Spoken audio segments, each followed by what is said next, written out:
मां सुमित्रा, मां सुनीति, मां कयाधु, मां मदालसा, इन माओं ने मां की जो परिभाषा है वह संसार को सिखाई है। बच्चे को पैदा कर देना मां नहीं। क्या गोस्वामी जी भी इस बात को कहते हैं, पुत्रवती जुवती जगसोई रघुपति भगत जात सुत होई। जो राम जी का भक्त होता है, धर्मयुक्त जीवन जीता है, जिसके जीवन में संस्कार है, उसी बच्चे की मां पुत्रवती कहलाने योग्य है।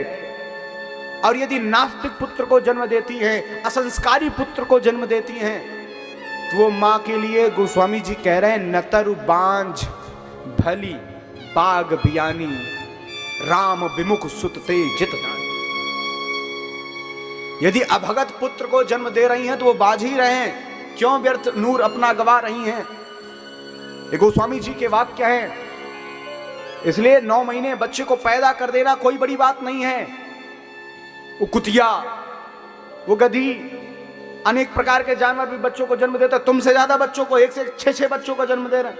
वो भी दूध पिला देते हैं, वो भी मां ही है। लेकिन पुत्रवती कौन कहलाती हैं? जो देशभक्त पुत्र को जन्म देती हैं, जो भक्त पुत्र को जन्म देती हैं। और इसकी भूमिका आपके गर्भ से शुरू होती है। गर्भ में बच्चा आ जाए, वहीं से आपकी जिम्मेदारी शुरू होती है। हमारे यहां तो गर्भाधान संस्कार ही पहला संस्कार है। जैसे ही बच्चा गर्भ में आ जाए, आपका जीवन बदल जाना चाहिए। पहले आप क्या थे, कोई मायने नहीं रखता। अब आप क्या हो, यह महत्वपूर्ण है। आज भी ध्रुव पैदा हो सकते हैं, आज भी प्रहलाद जन्म ले सकते हैं। कब? जब हम सुनीति बनेंगे, जब हम कयाधु बनेंगे। ध्रुव प्रहलाद जैसा पुत्र तो सब चाहते हैं, लेकिन सुनीति कोई बनना चाहता है? कयाधु कोई बनना चाहता है? कोई नहीं। ध्रुव प्रहलाद ऐसे ही नहीं आते, बनाया जाता है उन्हें, और गर्भ से बनाया जाता है।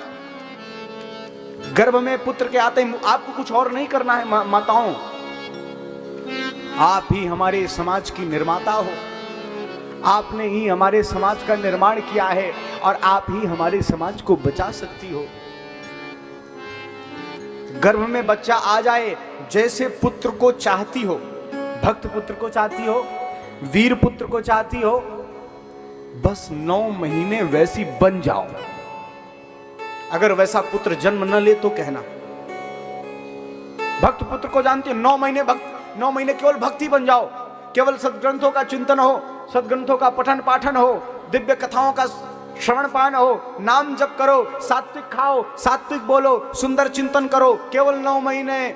आपने कितनी कथाएं सुनी होगी, गर्भ में बच्चे के ऊपर कितना असर होता है। अभिमन्यु जी ने चक्रव्यूह भेदन गर्भ में सीख लिया। प्रहलाद जी गर्भ में थे, मां कयाधु के।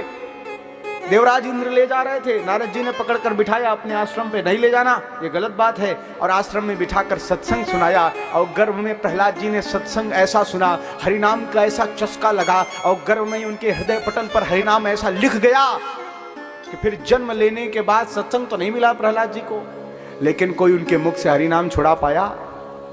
गिर से गिराया, खड्गों का प्रहार, गदाओं का प्रहार, जल में डुबाया, आग में जलाया, सांपों से कट, आपके व्यवहार का, आपके खान पान का, आपके विचार का, आपकी वाणी का। 9 महीने आपको बस वही बनना है जैसे पुत्र को चाहती हो। कुछ और करना है इसमें? क्या 9 महीने हम भक्त नहीं बन सकते? बन सकते हैं कि नहीं? आराम से बन सकते हैं। लेकिन आज की विडंबना कुछ अलग है। 9 महीने बेड रेस्ट मिल जाता है। अरे हमारा तो कुल दीपक आने वाला, सास भी काम करने लगती, कोई बात नहीं, एक नौकरानी लगा लेंगे। और ये प्रामाणिकता है, आपको फैक्ट की बात कह रहा हूं। पहले बच्चा जन्म लेता था, दूध पीना अपने आप सीख जाता था। अब बच्चा जन्म लेता है तो फोन चलाना अपने आप सीख जाता है, उसे बताने की जरूरत नहीं है। पहले बच्चे जन्म लेते थे, फोन वोन पकड़ाओ खाते थे, क्योंकि चलाते नहीं तो फेंक देते थे। तुम्हारे हाथ से फोन गिर जाएगा, बच्चे के हाथ से फोन नहीं गिरेगा।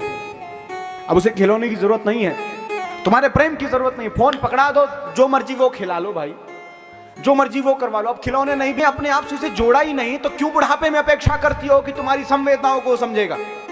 कदापि नहीं समझने वाला। गर्भ से ही हमारे संस्कार प्रारंभ हो जाते हैं। मां सुमित्रा धन्य है। लक्ष्मण जी ने कहा, भाई ने आज्ञा दी।